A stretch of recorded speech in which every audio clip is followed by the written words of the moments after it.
Como é que foi sua aula, irmãos? Foi bom? Eu hoje pela manhã não estive na igreja. Fui celebrar um casamento. Lá no Cantagalo, naquela estrada do Cantagalo. Lá tem um monte de sítio lá. Casamento de dia. Terminou bem tarde já, quase chegamos já. Só para dar uma pestanejada e viemos para a igreja. E por isso eu não estive de manhã, mas quem veio de manhã foi ricamente abençoado.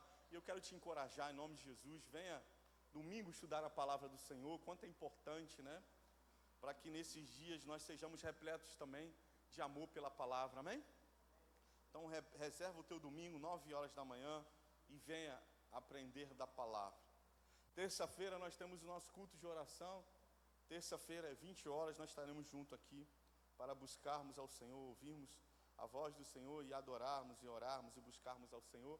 Então, eu te encorajo também você se ajuntar a nós. As terças-feiras tem, graças a Deus, tem tido bastante pessoas, né?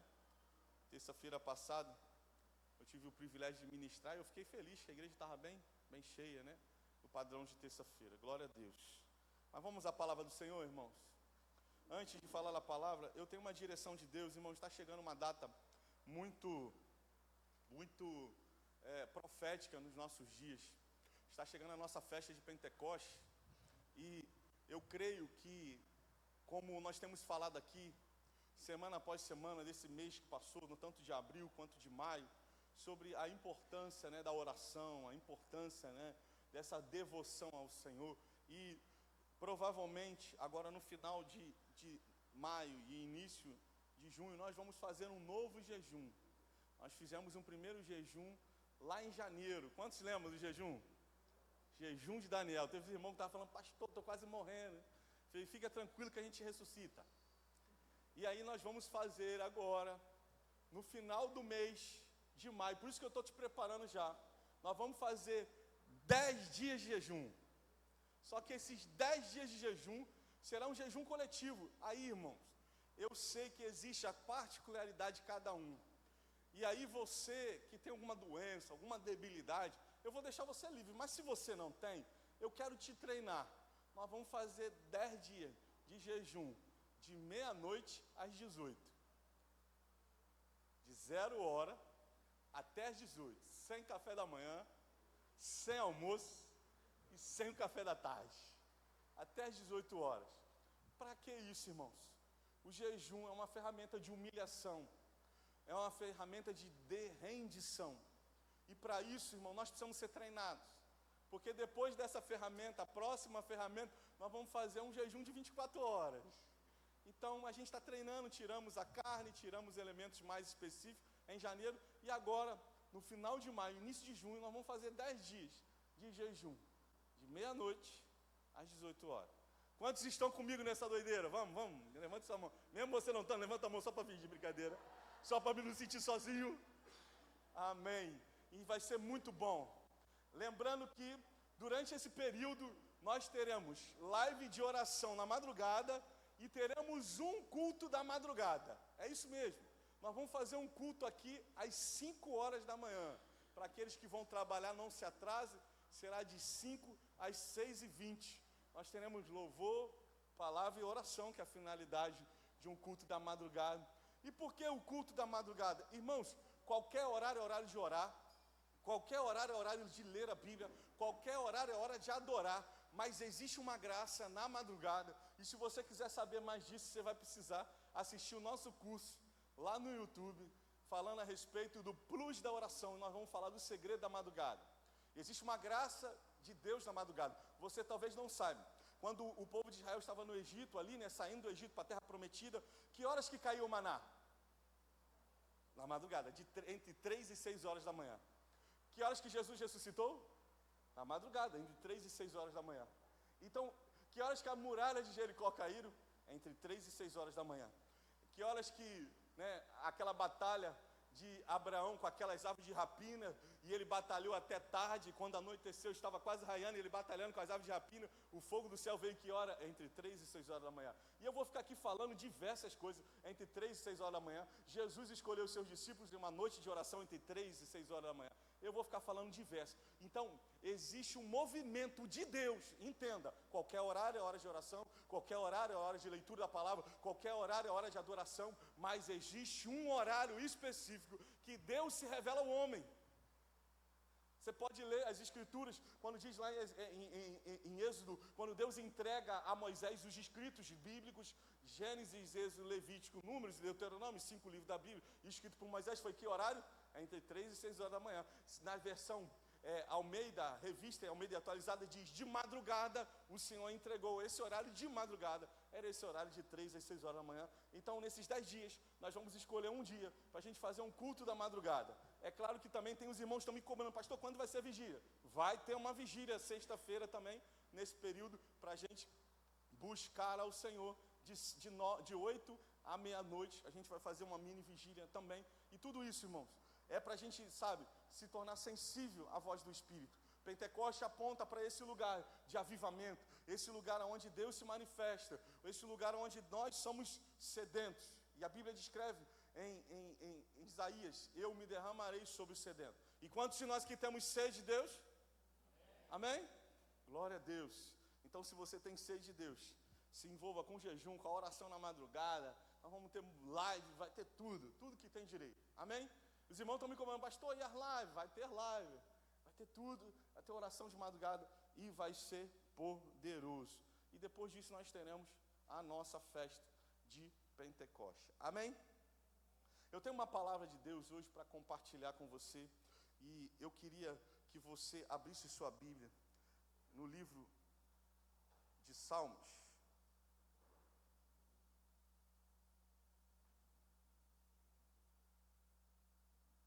Salmos de número 27,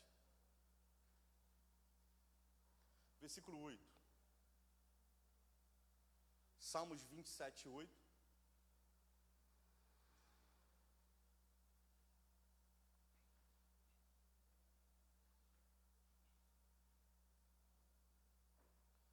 Você achou?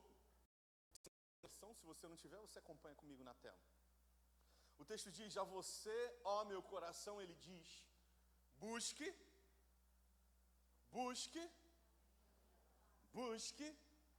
a minha face. E o salmista diz, a tua face, Senhor, buscarei. Salmos de número 24, versículo de número 3. Salmos 24, 3 diz, quem pode subir ao monte do Senhor? Quem pode permanecer no seu santo lugar? O salmista responde no versículo 4. Aquele que tem mãos limpas e coração puro, que não recorre a ídolos, nem jura por deuses falsos. Versículo 5. Este receberá do Senhor a bênção, e seu Deus, seu Salvador, lhe fará justiça. Versículo 6. Assim é a geração do que buscam a tua face, ó Deus de Jacó. Até aí. Hoje o tema da minha ministração é geração que busca a face do Senhor. Quando nós pensamos nessa escritura, nessa frase, né, e já vai aparecer aí, a geração que busca a face de Deus, a face do Senhor. Você já imaginou, e tenho certeza que quando você fala assim de buscar a face de Deus, você lembra de algum personagem bíblico que teve essa experiência? Alguém lembra de alguém? Hã? Alguém que viu a face de Deus? Moisés, né? Moisés viu a face de Deus. Mais alguém? Lembra de mais algum personagem? Isaías, muito bom, minha irmã. Isaías 6, ele contempla a glória do Senhor, mas tem um personagem no Novo Testamento também que viu Jesus, viu a face de Deus em Cristo. João, mas mais importante que João, Paulo. No caminho da perseguição aos cristãos judeus, ele é encontrado pela glória de Deus, E Jesus aparece para ele, ele vê Jesus, e ele diz: Saulo, Saulo, por que me persegue? Quando nós falamos a respeito de ver a face de Deus, todos nós precisamos ter temor, sim ou não? Quando a gente fala da face de Deus, a gente lembra de Moisés. No capítulo de número 33, ele está ali, naquele momento de Deus contrariado com o povo tinha acabado de levantar um ídolo, e Deus falando para Moisés: eu vou destruir todos eles, eu vou acabar com a raça deles, eu vou destruir eles da face da terra, e eu vou construir uma nova geração a partir de você, Moisés. E Moisés falou: não, Deus, não vai fazer isso não, você não é doido. Essa aí é a minha versão, tá bom? Você não é doido, vai fazer isso? O que os povos ao redor vão dizer do Senhor? Não, Senhor, se o Senhor não for, não vou. Se o Senhor não for, não vou. Se o Senhor não for, não vou. E ficou aquela briga, e Deus falou: não, já que você pediu, eu vou com vocês. E ele falou: não, se você já atendeu essa, eu quero te fazer um pedido maior. Eu quero ver a tua face. E Deus responde para ele: olha, não tem um homem que veja a minha face e sobreviva. Você precisa morrer para ver a face do Senhor. E aí ele falou: não, Deus, bota a sua mão, e Deus coloca a mão sobre ele. E a Bíblia descreve que Deus passa. Alguns historiadores dizem que descosta, outro que é de lado, diz que é as vestes, não importa. Mas Deus respondeu ao clamor. Com isso, irmãos, a gente precisa entender que nesses dois salmistas, os dois salmos, tanto do número de número 24, quanto o número de número 26, 27, os dois estão falando de uma geração que Deus está levantando na terra. Uma geração que ela não é preocupada com aquilo que Deus pode fazer. Ela não é uma geração que busca a mão de Deus. É uma geração que se preocupa em ter intimidade. É uma geração que deseja, sabe, não conhecer a Deus pelos escritos apenas. E é muito importante, eu não anulo as escrituras. As escrituras são base da nossa experiência. As escrituras são os que fundamentam a nossa experiência. Mas se a escritura diz que um homem chamado Moisés viu a face do Senhor, contemplou a face do Senhor, por que não eu? Por que não você? Por que não a sua família pode contemplar? Por que não Everton? Por que não a Fran? Por que não a Ninha? Por que não o Brasil? Quando nós pensamos em uma geração que busca a face do Senhor, nós estamos falando de um povo que se preocupa apenas em agradar ao Senhor.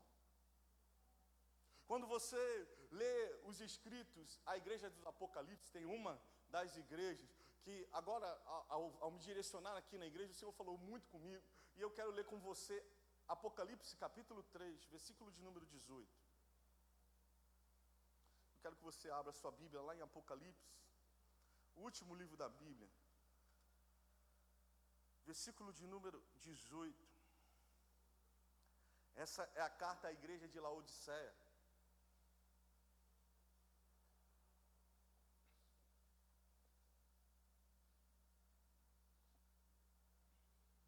O texto diz: dou a você um conselho. E eu acredito, irmãos, que nesse dia o Senhor está nos chamando a atenção a esse conselho. Ele diz: compre de mim ouro refinado no fogo, para que você se torne rico. Compre roupas brancas, para que você se vista e não manifeste a vergonha, a nudez. A vergonha da sua nudez, a vergonha é o pecado. Além disso, ele nos dá esse conselho: compre colírio, repita comigo, colírio, para ungir os olhos, a fim de que possa ver. Esse é o conselho dessa igreja que achava que tinha tudo. E aqui, irmãos, mora o grande problema.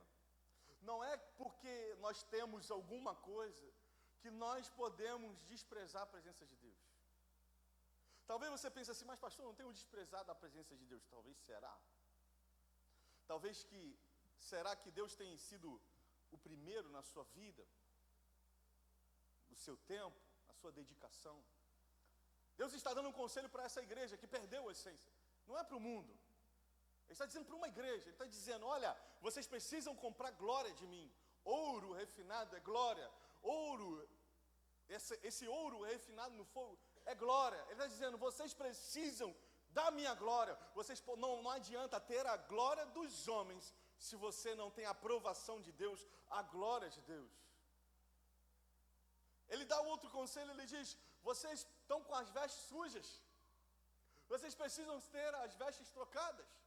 Porque vestes fala de santidade. Veste fala de santificação.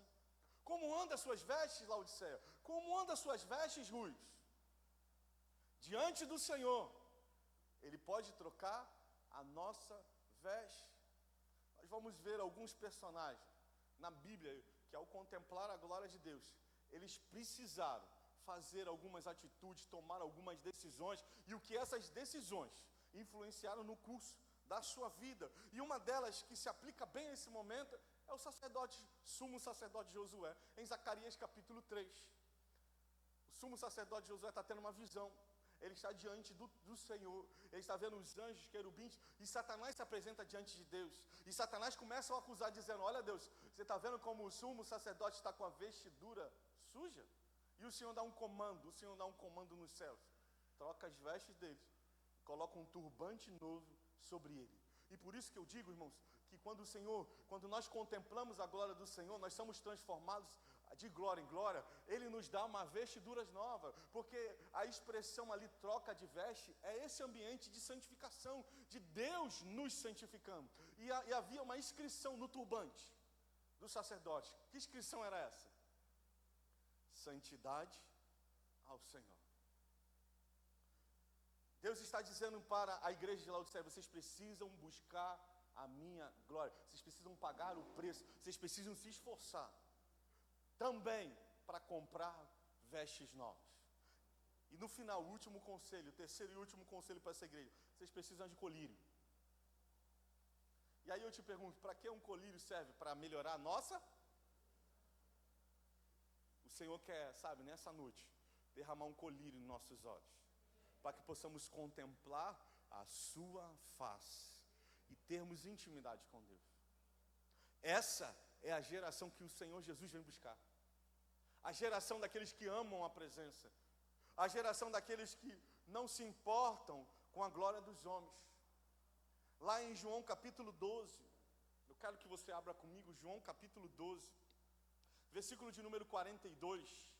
João 12, 42.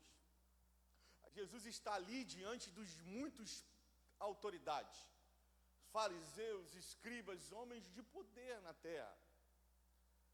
Pode projetar, João 12, 42. O texto diz que, no entanto, muitos dentre as autoridades creram em Jesus, mas, por causa dos fariseus, eles não o confessavam para que não serem expulsos da sinagoga. Versículo 43. Aqui está o grande lance. Porque amaram mais a glória dos homens do que a glória de Deus. Por que a glória não se revelou a eles? Por que eles se esconderam? Porque eles amavam mais a glória dos homens do que a glória de Deus. Eles se esforçavam mais pelas coisas dessa terra. E por isso o apóstolo Paulo, em 1 Tessalonicenses, em Colossenses, em vários textos ali, das suas cartas às igrejas, ele diz: busquem as coisas que são do alto. Ele está dizendo: olha, a revelação da onde é o nosso foco, o nosso tesouro está no céu. E não é habitar no céu, não é morar no céu, é contemplar aquele que se assenta sobre o trono e governa sobre toda a terra. Ele está falando a respeito daquele que nós não podemos perder de vista, daquele que nós precisamos a cada dia mais nos apaixonar. Hoje, durante o momento do casamento, né, eu incentivei os noivos a eles fazerem votos, né, um para o outro, declarações de amor. E como é interessante, né, como é maravilhoso isso, né, nesses momentos de começo, né, como os olhos brilham, né, e eu fiquei reparando, né, nos olhos do noivo, principalmente nos olhos da noiva. A mulher é mais sensível, sim ou não, irmãos? E como esse olhar é diferente.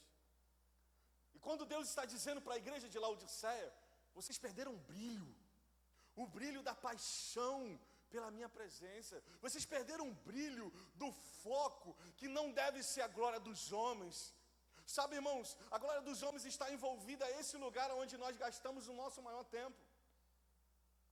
A glória dos homens talvez ser bem-sucedido em tudo aquilo que nós fazemos, não tem pecado nenhum nisso, mas nós não podemos ser bem-sucedidos na terra e reprovados no céu. Nós não podemos, sabe, ter a fama de alcançarmos as coisas nessa terra e perdermos a maior preciosidade da vida de um homem, que é a presença de Deus. Por isso que ele está dando esses 3 conselhos. Você precisa buscar a minha glória, você precisa se santificar, e você precisa, sabe, rasgar o véu, você precisa tirar o véu que me separa de você. Você precisa desejar me ver. Sabe, durante o período do ano de 2015 a 2017, eu tive o privilégio de mentorear um homem de Deus. Hoje ele está um pouco afastado, mas eu mentorei ele um bom tempo. E ele é meu discípulo, e às vezes a gente conversava, e eu falava, né, durante o discipulado, faço isso até hoje com alguns que ainda persistem nisso. E aí eu pergunto, como é que está a sua vida? Daniel, às vezes, quando a gente conversa, o Dudu, e como é que está a sua vida? E Deus falou alguma coisa, aconteceu, teve uma experiência, e ele me relatou, sabe, que algo que eu busco desde os meus 14 anos de idade. Ele falou, olha, eu estava orando, um momento de oração, a glória de Deus veio, e quando eu estava ali prostrado diante da presença dele, e eu orando, e eu chorando, quando de repente eu senti que a atmosfera do quarto mudou, e quando eu vi que a atmosfera do quarto mudou, eu levantei, e quando eu levantei, diante de mim estava Jesus sorrindo para mim. Eu falei, uau! E aí eu fiquei empolgado, fiquei feliz com a experiência dele, mas ao terminar de me contar, quando eu fui para o meu secreto, falei, Deus, se eu tenho algum preconceito? Por que ele viu o Senhor? Eu ainda não vi o Senhor. E sabe como aquilo transformou a realidade da vida dele? E por isso, irmãos, nessa noite, talvez eu não vou levar muito tempo ou muito tempo falando, mas a minha intenção primária é despertar em você o desejo de ver a face do Senhor, de contemplar sua glória, de experimentar níveis mais profundos de Deus, que está disponível a mim e você, mas não é a qualquer um. É a todos, mas não é qualquer um. É a todos os que buscam a sua face. Eu creio num Deus que faz milagres. Eu creio num Deus que faz maravilhas. Eu creio num Deus que faz água sair da rocha, abre o mar vermelho, faz nuvem de fogo, desbarata os exércitos inimigos, faz pedra cair do céu. Eu creio nesse Deus, sabe, irmãos, que realiza maravilhas, mas mais importante do que ter as maravilhas do céu é contemplar a face do Senhor. É ter experiências da glória de Deus revelada a nós. Homens que viram a glória de Deus. Eu quero começar o meu relato pela vida de Moisés. Moisés, 40 anos sendo preparado no Egito, filho da filha de Faraó, a melhor universidade da época, foi treinado para ser o líder. Deus colocou ele naquele lugar. Ele antecipou os planos de Deus. Ele viu um egípcio batendo num judeu e ele falou, olha, não vai deixar isso não. Chegou a minha hora, vou brilhar, é a minha vez. Se precipitou, matou o egípcio. Uma grande perseguição se levanta e ele precisa fugir. Agora, esse homem chamado Moisés está decepcionado, abandonou o ministério. O chamado que Deus tinha para ele deixou de lado. E está agora, 40 anos depois desse incidente, pastoreando ovelhas no deserto. Ele está ali como quem não quer nada. A Bíblia descreve em Êxodo capítulo 3 que ele está ali e vendo, e como de repente ele vê uma árvorezinha pegar fogo. Eu já disse isso aqui, era comum no deserto, arbusto pegar fogo por causa do calor do dia.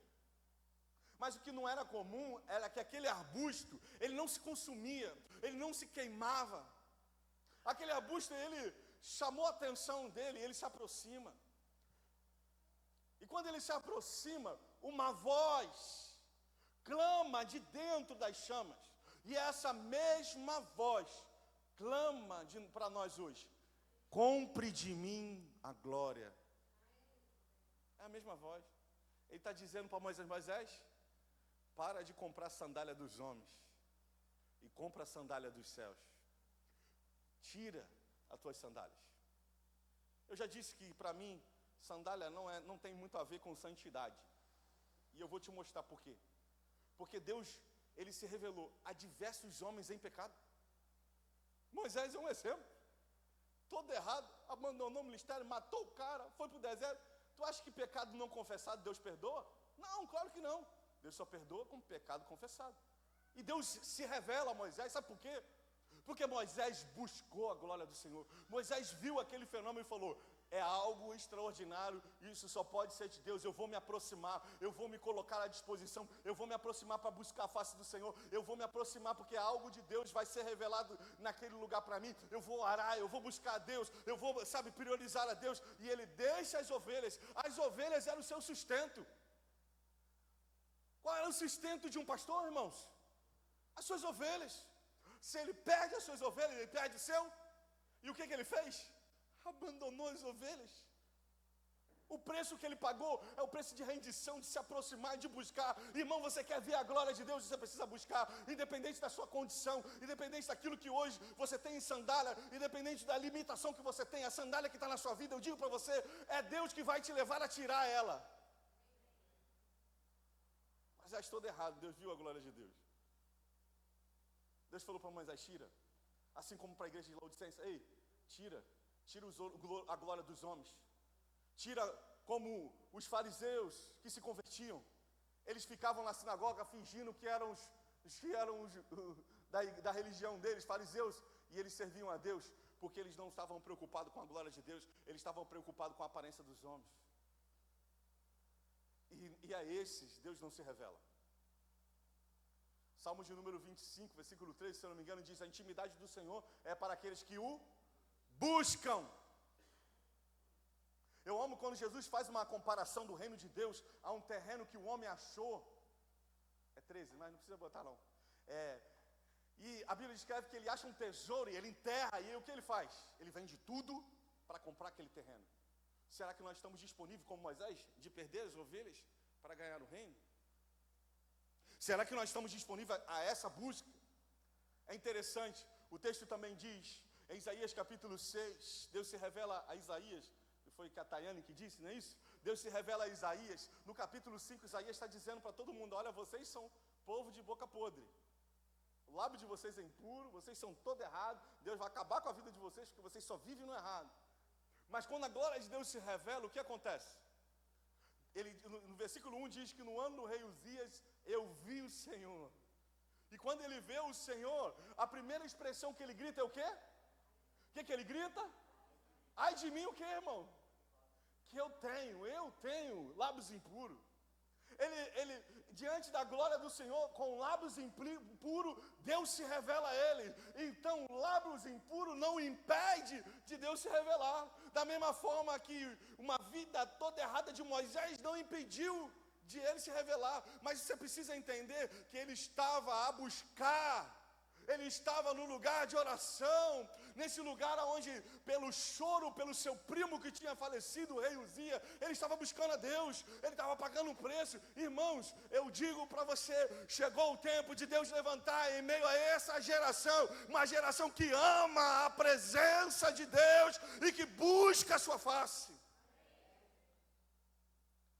que anseia por ter experiências com Deus, que não se sente satisfeito. Ele está ali, Deus se revela a ele, mesmo com a boca podre, Deus se revela a ele, mesmo com erros nos lábios, Deus se revela a ele. Então eu digo para você, nada pode impedir a manifestação da glória do Senhor, a não ser você mesmo. Deus deseja se revelar a homens imperfeitos como eu e você. Deus deseja. Pastor, você só falou de 2, vou falar de 3. Em Gênesis capítulo de número 33, versículo 33, a gente tem entre o versículo 25 e o versículo 33, a gente tem a história de Jacó. O texto diz que Jacó prospera na família de Labão e agora ele deseja retornar, depois de ter roubado o direito de primogenitura do seu irmão, de ter roubado a bênção do seu irmão, depois de ele ter, trapaceado, ele retorna, ele tem o inclinar de Deus no seu coração de retornar para a sua casa. Ele está ali retornando e nesse caminho ele chega a um lugar chamado de Peniel, um lugar onde ele cria ali um altar, ele estabelece pedras ao tarde busca ao Senhor. Enquanto ele estava ali buscando ao Senhor, a Bíblia descreve que Deus se revela a ele. Eu quero ler com você.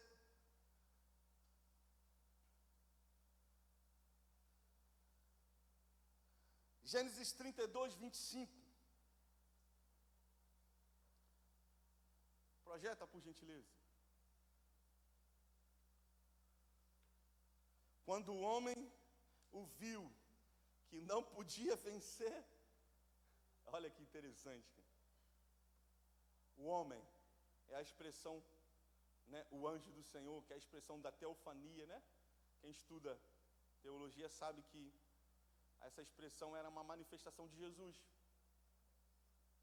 Então o texto diz, quando Jesus viu que não podia vencer Jacó, tocou-lhe na articulação da coxa, de forma que a deslocou. Versículo 26. Então o homem disse, deixa-me ir, pois vem o amanhecer. Jacó, porém, respondeu, não te deixarei ir, a não ser que me abençoes. Versículo 27. O homem perguntou, qual é o seu nome? E ele podia dizer, um nome lindo, eu sou Cláudio. Mas ele não disse isso. Ele se tornou Cláudio depois que o anjo tocou nele, né? Mas ele disse, eu sou Jacó, eu sou enganador, eu sou trapaceiro. Esse sou eu. Versículo 28. Então o homem disse, o seu nome não será mais Jacó, mas sim príncipe que prevalece. Será Israel, porque você lutou com Deus e com os homens e venceu. Essa dinâmica é uma dinâmica, né? Que a gente gosta muito de cantar. Tem uma música pentecostal que o Daniel se amarra, eu vou cantar aqui em homenagem a ele. Jacó segurou o anjo, segurou e não deixou ele subir. Vamos, irmãos, roda aí. Jacó segurou o anjo. Os irmãos estão fingindo que não são pentecostais. Eu conheço um montão de vezes da Assembleia aqui. Vamos embora, irmão. Se revela, já começa já a dar rodada. Oh, glória. O Daniel já está aqui já, está aquela que é assim, ó.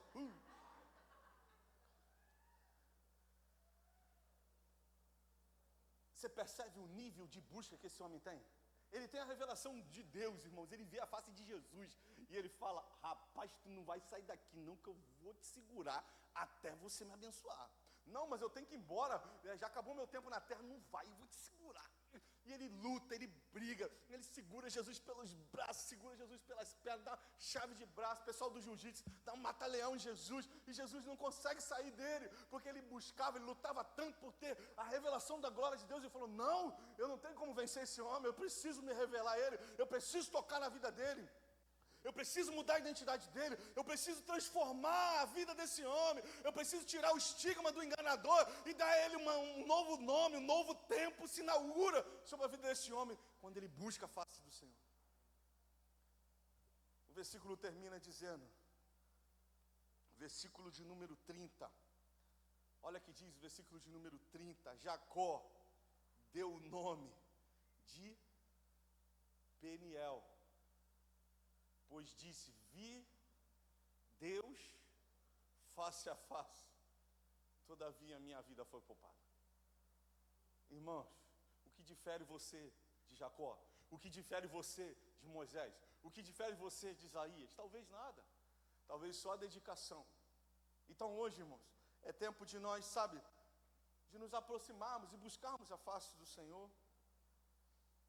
Quando eu olho para a vida de Saulo, a Bíblia diz que aquele homem, ele perseguia, em alguns capítulos anteriores, ele estava ali diante de Estevão, em Atos capítulo 6. A Bíblia descreve que Paulo consentia com o apedrejamento e a morte de Estevão. Ele está ali, né, dizendo, olha, esse aqui é Bíblia. Esse aí é o do Jesus amado, morto na cruz e ressurreto. Vamos agora tacar pedra nele. E começaram a apedrejar aquele homem. Apedrejaram, e talvez, né, no seu último suspiro, aquele homem também viu a glória de Deus. A Bíblia descreve que o céu se abre e ele vê Jesus sentado no trono. Irmão, ver Jesus tomando pedra não deve ser muito fácil. E ele vê Jesus, morre. Logo depois morre. E Deus se revela a esse homem perseguidor da igreja, chamado Saulo. Aquele homem que mesmo fazendo mal, queria fazer o bem, na cabeça dele, ele estava fazendo bem. Mas Deus se revela a esse homem perfeito.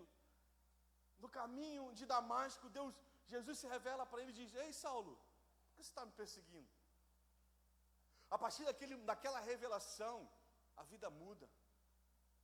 Assim como na vida de Moisés, pela revelação da sarça, a vida mudou.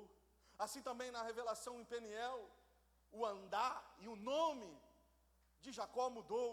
Assim Isaías, quando ele reconhece diante de Deus e a glória vem, ele reconhece: eu sou a glória de Deus representada pelos anjos, com brasas do altar, toca na debilidade de Isaías, brasa nos lábios. Assim também na vida desse homem chamado Saulo, Jesus se revela a ele por meio de um homem chamado Ananias, que ora por ele, as escamas e cegueira do olho dele cai, e ele consegue agora ser cheio do Espírito Santo. Percebe que Deus se revelou a homens imperfeitos?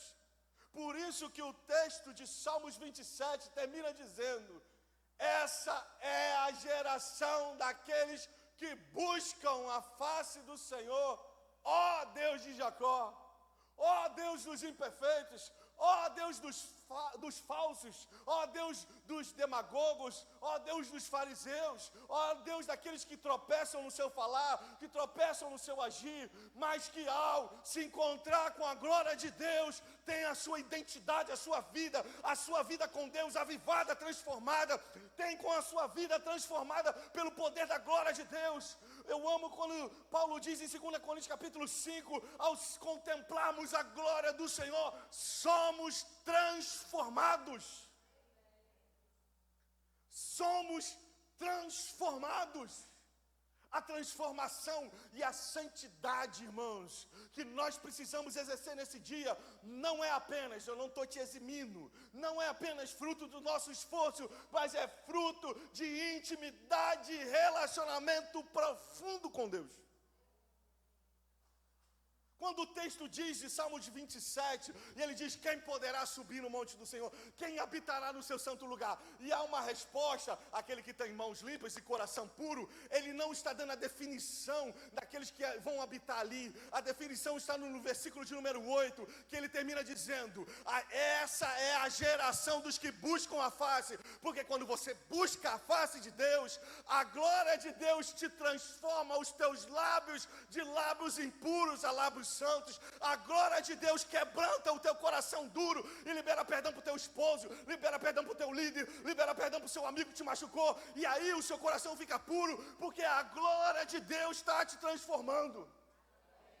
Então ter mãos limpas e coração puro não é resultado do nosso esforço apenas, mas é resultado da nossa intimidade, da nossa contemplação, aquele que nós amamos. 1 Pedro capítulo 2, Pedro relata: sede santos, porque o Senhor é santo. Quando nós contemplamos a santidade do Senhor, a santidade dele nos afetou a vida de Moisés, afetou a vida de Jacó, e ele agora, ele está andando como Cláudio. A palavra Cláudio é coxo, andando diferente. Ele está andando diferente. E qual foi o resultado de ele andar diferente?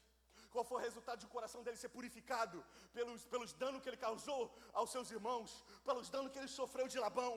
A intimidade com o Senhor, contemplar a face do Senhor.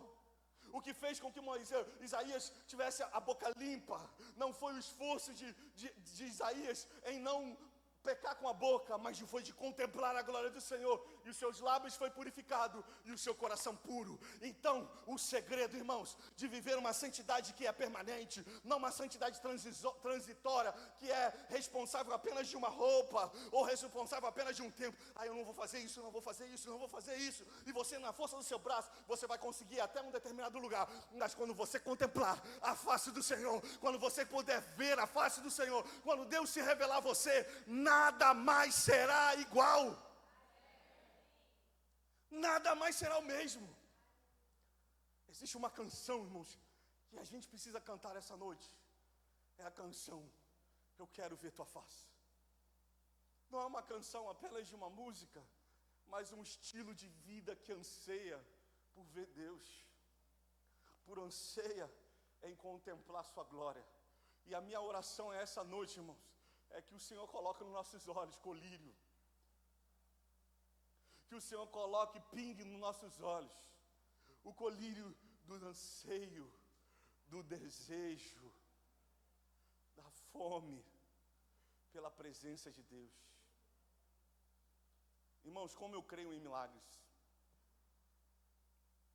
como eu creio que Deus não mudou, mas muito mais do que aquilo que Ele pode fazer, eu quero quem Ele é.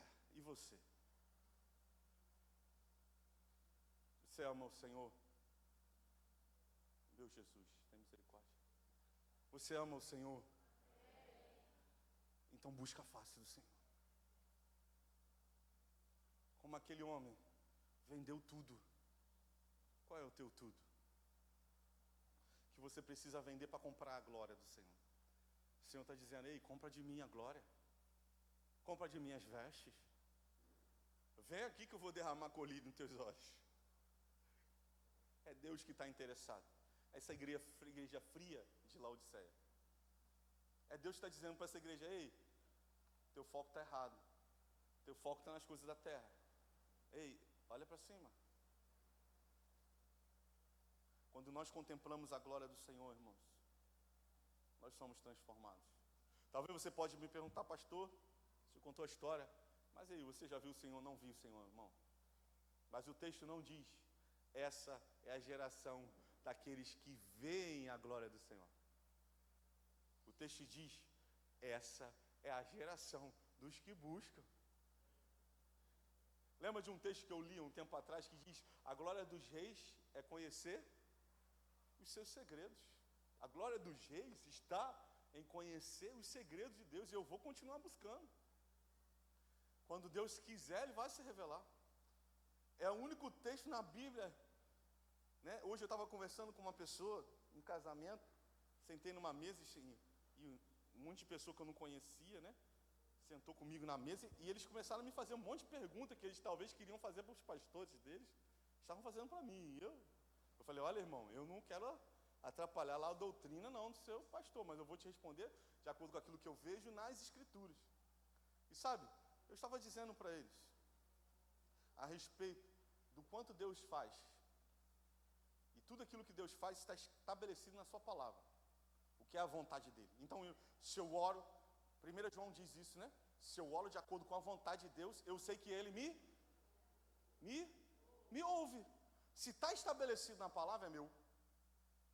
A saúde está estabelecida na palavra, é meu. A prosperidade está estabelecida na palavra, é meu. A provisão, o Senhor é meu pastor, está estabelecido na palavra. Livramento, né? 1000 cairão ao teu lado, está estabelecido na palavra, é meu. Então eu me aposto por meio da fé. Mas o que não está estabelecido na palavra, o texto não diz que essa é a geração dos que veem a face de Deus. O texto diz que essa é a geração dos que buscam. O que remete à expressão central desse texto é: no que depender de mim, eu preciso continuar a buscar até achar. Até Deus se revelar. Enquanto Ele não se revelar, eu vou continuar buscando. E quando Ele se revelar, eu vou querer ver os pezinhos dele, que eu já vi a face. Eu vou querer ver os pés. E eu vou querer níveis mais profundos. Porque o meu anseio precisa e sempre será a presença do Senhor. Você pertence a qual geração? Você tem sido a geração que busca a face do Senhor ou busca as suas mãos? Você tem gastado seu tempo buscando a glória dos homens ou a glória de Deus? Como Moisés, você quer uma identidade nova? Como Jacó, você quer uma identidade nova? Busque a face do Senhor. Pastor, como busca a face? Estando com Deus.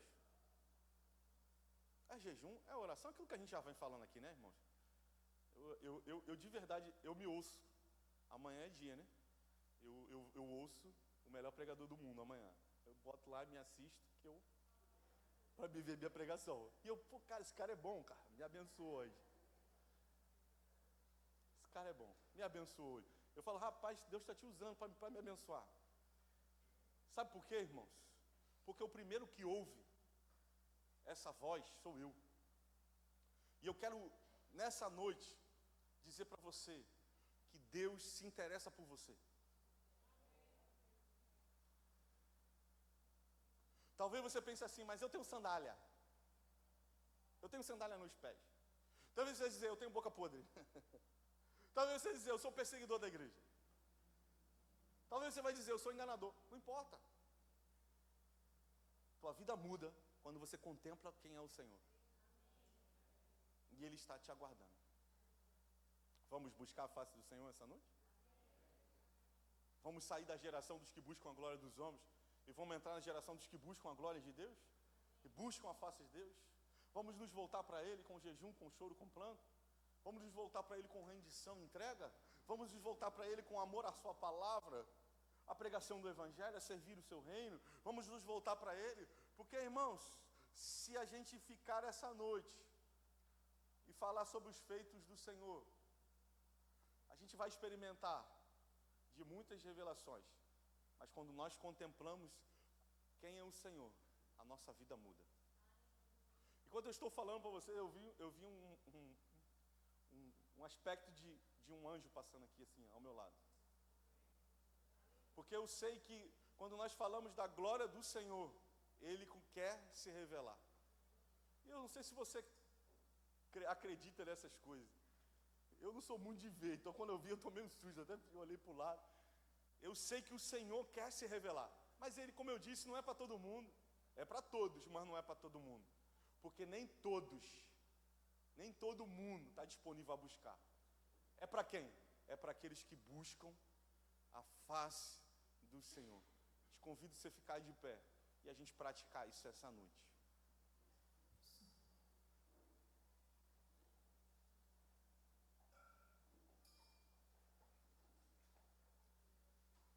Te convido a você começar a buscar a face do Senhor. Você pode fazer isso?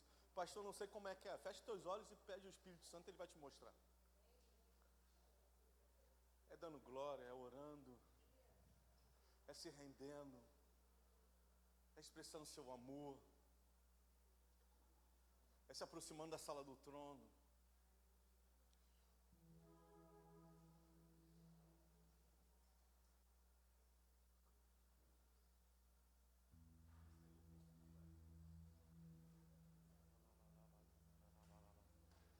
Vamos. O Senhor está aqui. O Senhor está aqui.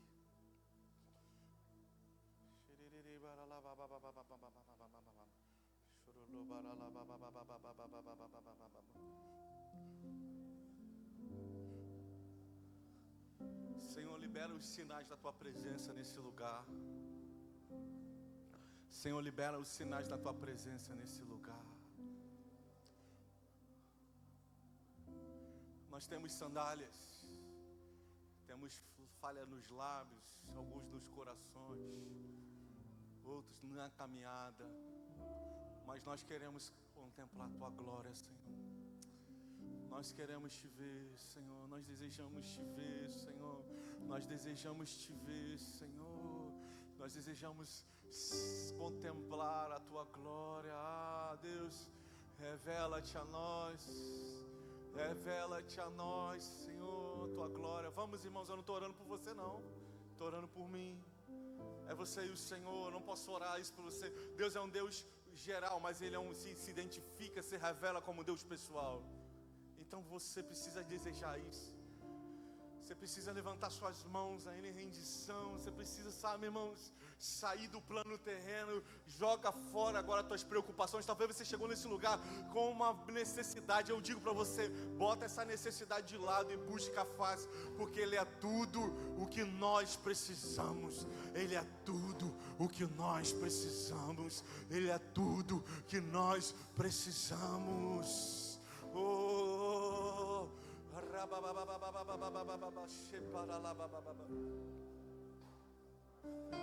Senhor, aumenta o nível da tua glória. Nós podemos sentir a tua glória enchendo esse templo, Senhor, as tuas vestes enchendo esse templo. Senhor, toca, muda realidades, muda a vida de Jacó hoje, Senhor, no nosso meio. Senhor, queima lábios, corações impuros nessa noite. Nós te pedimos, revela as tuas brasas, Senhor. Nós queremos ser banhados por suas brasas. Nós queremos ser cheios, queremos comprar, queremos pagar o preço, Senhor, de contemplar a sua glória. Aleluia!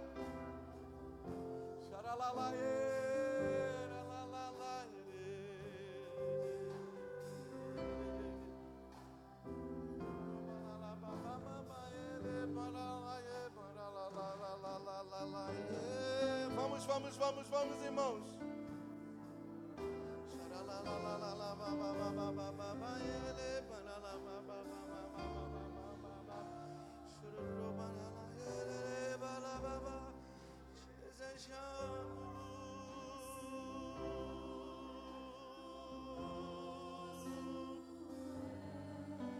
Queremos contemplar.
experimentar. Eu quero provar e ver. Apenas saber coisas sobre você. Eu tenho que experimentar. Eu quero provar e